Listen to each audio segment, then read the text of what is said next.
فرحهم كمان أيام وهيعلنوا ويعملوا فرح جديد هيكسر الدنيا وهيرجعوا مرة تانية لبعض. مفاجأة كبيرة قلبت منصات التواصل الاجتماعي في الساعات اللي فاتت عن أحمد العوضي وياسمين عبد العزيز، خلاص اتفقوا على العودة. يا ترى ايه الحكاية؟ جدل كبير جدا في الساعات اللي فاتت على السوشيال ميديا بسبب الكلام عن عودة أحمد العوضي وياسمين عبد العزيز مرة تانية.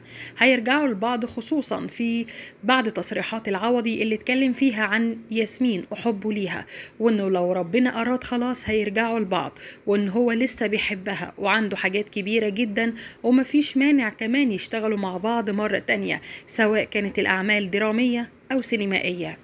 جت تصريحات العوضي دي خلت الناس ورواد التواصل مزاعم كتيرة جدا عن ان الثنائي هيرجعوا لبعض مرة تانية. مش بس كده، لكن كمان حددوا خلاص ميعاد الفرح وهيعلنوه كمان ايام عن العودة بشكل رسمي.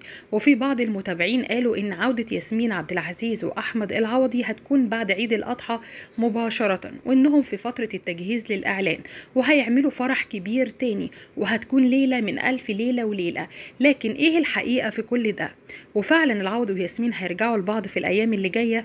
بحسب الناس المقربة منهم قالوا ان العوضي وياسمين ما بينهم حب كبير، وتصريحات العوضي عن حبه لياسمين وهي كمان تصريحاتها عن حبها ليه لما قالت ان انا مش بحبه، انا بعشقه، ده معناه ان هم اتفقوا خلاص على العودة مرة تانية. لكن لسه ما فيش اتفاق رسمي على الميعاد زي ما بعض الناس قالوا. الناس بتحب الاتنين عشان كده عايزاهم يرجعوا. ياسمين قالت انها برضو لسه بتحبه لما عيطت على الشاشة في صاحبة السعادة، لكن لحد دلوقتي مفيش كلام عن عودتهم رسميا، وكل اللي اتقال ده مجرد تكهنات من محبينهم مش اكتر. وقالوا كمان ان كل نجم فيهم سواء ياسمين او العوضي بيفكروا الفترة دي في شغلهم بس، وانهم يقدموا نجاحات اكتر واكبر. اخرهم نجاح ياسمين عبد العزيز في الاعلان اللي عملته ولسه بتستعد دلوقتي لفيلمها الجديد. اما العوضي فكسر الدنيا في حق عرب ومن قبله الاسكندراني، والتفكير كله في ازاي يقدموا اعمال جديدة. لكن سايبين امر العودة لبعض دلوقتي. انفصال ياسمين والعوضي كان مفاجأة، خصوصا التوقيت اللي تم فيه الاعلان، لما ياسمين احتفلت بعيد ميلادها واحمد كمان بارك ليها وهنأها بعيد ميلادها قدام المتابعين كلهم.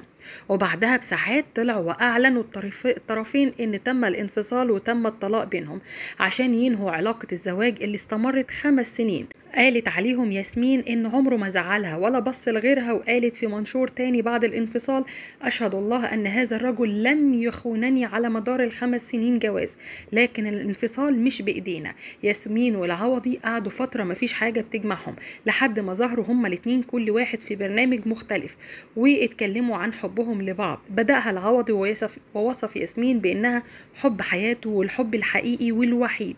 وايضا قالت ياسمين كمان انها مش بس بتحب العوضي، بتعشقه وعارفة ان هو بيحبها. لكن العوضي رجع تاني مرة تانية وحسم الجدل وقال ان رجوعهم بإرادة ربنا وحده، والخلاف والانفصال والاسباب دي ما تخصش حد.